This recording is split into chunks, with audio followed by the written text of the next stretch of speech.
Sir Congress party में minority के 88% रहने के बावजूद भी एक मिनिस्टर है सर उसके बाद ನೋಡಿ, ನಾವು ಯಾರು ಕೂಡ ಸಡನ್ ಆಗಿ ಅದನ್ನು ಇಮೋಷನಲ್ ತಗೊಳ್ಬೇಕಾಗತ್ತೆ ಇಲ್ಲ.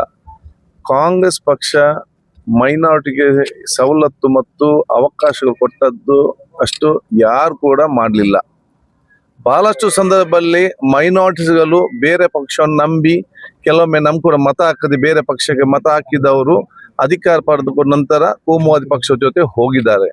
ಕಾಂಗ್ರೆಸ್ ಅಧಿಕಾರ ಇರಲಿ ಅಧಿಕಾರ ಇಲ್ಲದಿರಲಿ, ಕಾಂಗ್ರೆಸ್ ತತ್ವ ಆದರ್ಶಗಳು ಇಂದು ಕೂಡ ಬದಲಾವಣೆ ಆಗಲಿಲ್ಲ. ಹಿಂದೆ ಬಹುಶಃ ಈ ಸಲ ಮುಂದೆಲ್ಲ ಕಳೆದ ಇದರಲ್ಲಿ ನಾನು ನನ್ನ ಸ್ಪೀಕರ್ನಾಗಿ ಮಾಡಿದ್ರು. ಒಂದು ಅಲ್ಪಸಂಖ್ಯಾತ ಸಮುದಾಯ ಯುವಕರಿಗೆ ಇಡೀ ಸದನ ನಿಭಾಯಿಸಬಹುದಂದ ಒಂದು ವಿಶ್ವಾಸ ಇಟ್ಟು ಬಹುಶಃ ಸ್ಥಾನ ಕೊಟ್ಟದ್ದೇ ಕಾಂಗ್ರೆಸ್ ಎಲ್ಲಾ ವರ್ಗದವರ ಮೇಲೆ ಇಟ್ಟಂತ ವಿಶ್ವಾಸ ಅಂತ ಹೇಳಲಿಕ್ಕೆ ನಾನು ಇವತ್ತು ಬಯಸ್ತೇನೆ. ಎರಡನೇದಾಗಿ ಇಬ್ಬರಿಗೆ ಕೂಡ ಮಂತ್ರಿ ಸ್ಥಾನ ಕೊಟ್ಟರು. ಇದೀಗ ಅಧಿಕಾರ ಹಸ್ತಾಂತರಗೊಂಡ ಸಂದರ್ಭದಲ್ಲಿ ಮೊದಲ ಹಂತದಲ್ಲಿ ಬರೀ 14 ಜನರನ್ನು ಮಾತ್ರ ಆಯ್ಕೆ ಮಾಡಿದ್ದಾರೆ. ಅದರಲ್ಲಿ ನಾನು ಹಿಂದೆ ಸ್ಪೀಕರ್ ಆಗಿದ್ದೆ, ನಾನು 5 ಬಾರಿ ಶಾಸಕನಾಗಿದ್ದೇನೆ, 4 ಇಲಾಖೆ ಸಚಿವನಾಗಿದ್ದೇನೆ, ಸಿದ್ದರಾಮಯ್ಯ ನಾಯಕನಾಗಿದ್ದಾನೆ, ಉಪನಾಯಕನಾಗಿದ್ದೇನೆ. ಇದೆಲ್ಲ ಕೂಡ ಮನಗೊಂಡು ನನಗೆ ಮೊದಲ ಎಕ್ಸ್ಪಾನ್ಷನ್ ಅಲ್ಲಿ ಅವಕಾಶ ಮಾಡಿ ಕೊಟ್ಟಿದ್ದಾರೆ. ಇನ್ನು ಕೂಡ ನಮ್ಗೆ 18 ಜನ ಬಹುಶಃ ಇನ್ನು 34 ಇನ್ನು 20 ಇನ್ನು ಮಿನಿಸ್ಟರ್ಗಳು ಹೆಚ್ಚುವರಿಯಾಗಿ ತಗೊಳ್ಲಿಕ್ಕಿದೆ. ಅದರಲ್ಲಿ ಅಲ್ಪಸಂಖ್ಯಾತರಿಗೆ ಬೇಕಾದಂತ ಎಲ್ಲ ಗೌರವ ಇವತ್ತು ಆ ಸ್ಥಾನವನ್ನು ಖಂಡಿತವಾಗಿ ಇವತ್ತು ಕೊಡ್ತಾರೆ. ಈಗ ಎಚ್ ಕೆ ಪಾಟೀಲ್ ಅವರು ಅತ್ಯಂತ ಗೌರವದ ಹಿರಿಯರು, ಅವರಿಗೆ ಪ್ರಥಮ ಹಂತದಲ್ಲಿ ಸಿಕ್ಕಿದೆಯಾ? ಮಹಾದೇವಪ್ಪನವರು ಅತ್ಯಂತ ಹಿರಿಯರು, ಅವರಿಗೆ ಮೊದಲ ಹಂತದಲ್ಲಿ ಕೊಡ್ಲಿಕ್ಕೆ ಆಗಿದೆಯಾ? ಇದರಲ್ಲಿ ದಿನೇಶ್ ಗುಂಡ್ರಾವ್ ಅವರು ಕರ್ನಾಟಕ ಪ್ರದೇಶ ಕಾಂಗ್ರೆಸ್ಸಿನ ಇವತ್ತು ರಾಜ್ಯದ ಅಧ್ಯಕ್ಷರಾಗಿದ್ದರು. AICC ಕಾರ್ಯದರ್ಶಿಯಾಗಿ ಪಾಂಡಿಚೇರಿ ತಮಿಳುನಾಡಿನಲ್ಲಿ ಇನ್ಚಾರ್ಜ್ ಆಗಿದ್ರು. ಆರೋಗ್ಯ ಸಚಿವರಾಗಿ ಉತ್ತಮ ಕೆಲಸ ಮಾಡಿದ್ರು. ಎಂದು ಕೂಡ ಎಲ್ಲಿ ಕೂಡ ಪಕ್ಷದ ನಿಷ್ಠೆಗೆ ದ್ರೋಹ ಆಗ್ಲಿಲ್ಲ ಅಂತ ಎಲ್ಲಿ ಕೂಡ ಕಂಪ್ಲೇಂಟ್ ಕೂಡ ಏನು ಇಲ್ಲ. ಅವರಿಗೆ ಇವತ್ತು ಸಿಕ್ಲಿಕ್ಕೆ ಆಗಿದೆಯಾ? ಎಷ್ಟು ಸೀನಿಯರ್ ನಗಲಿಗೆ ಇವತ್ತು ಕೊಡ್ಲಿಕ್ಕೆ ಆಗ್ಲಿಲ್ಲ? ಅವ್ರು ಯಾಕೆ ಮಾತಾಡೋದಿಲ್ಲ? ಅವ್ರು ಯಾಕೆ ಬೊಬ್ಬೆ ಹಾಕುದಿಲ್ಲ? ನೋಡಿ, ಕಾಂಗ್ರೆಸ್ ಸರ್ವರಿಗೂ ಕೂಡ ಸದಾವಕಾಶನ ಕೊಡ್ತೇವೆ.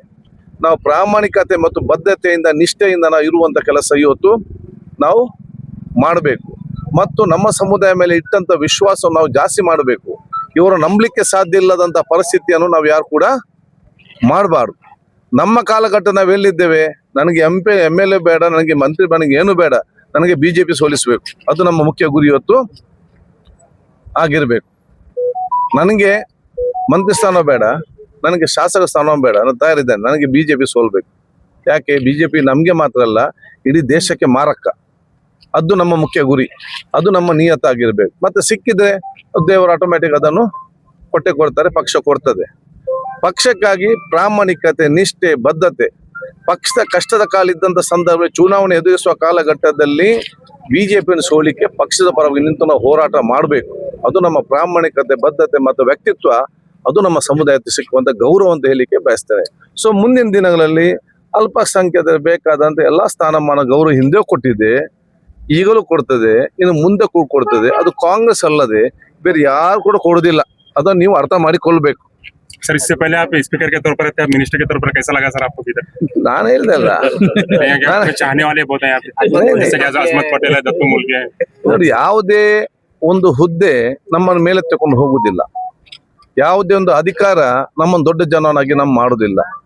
ನಾವು ಯಾವ ಸಣ್ಣ ಹುದ್ದೆಯಲ್ಲಿರ್ಲಿ, ದೊಡ್ಡ ಅಧಿಕಾರದಲ್ಲಿರ್ಲಿ, ಜನರ ಜೊತೆ ಪ್ರೀತಿ ವಿಶ್ವಾಸ ಇದ್ದುಕೊಂಡು ನಮ್ಮ ಕೆಲಸವನ್ನು ಪ್ರಾಮಾಣಿಕತೆಯಿಂದ ಮಾಡಿದಾಗ ಮಾತ್ರ ನಮ್ಮ ಜನ ಇಷ್ಟಪಡ್ತಾರೆ ಹೊರತು ಅಧಿಕಾರದಿಂದ ಯಾರು ನಮ್ಮನ್ನು ಇಷ್ಟಪಡ್ಲಿಕ್ಕೆ ಹೋಗುದು ಇಲ್ಲ.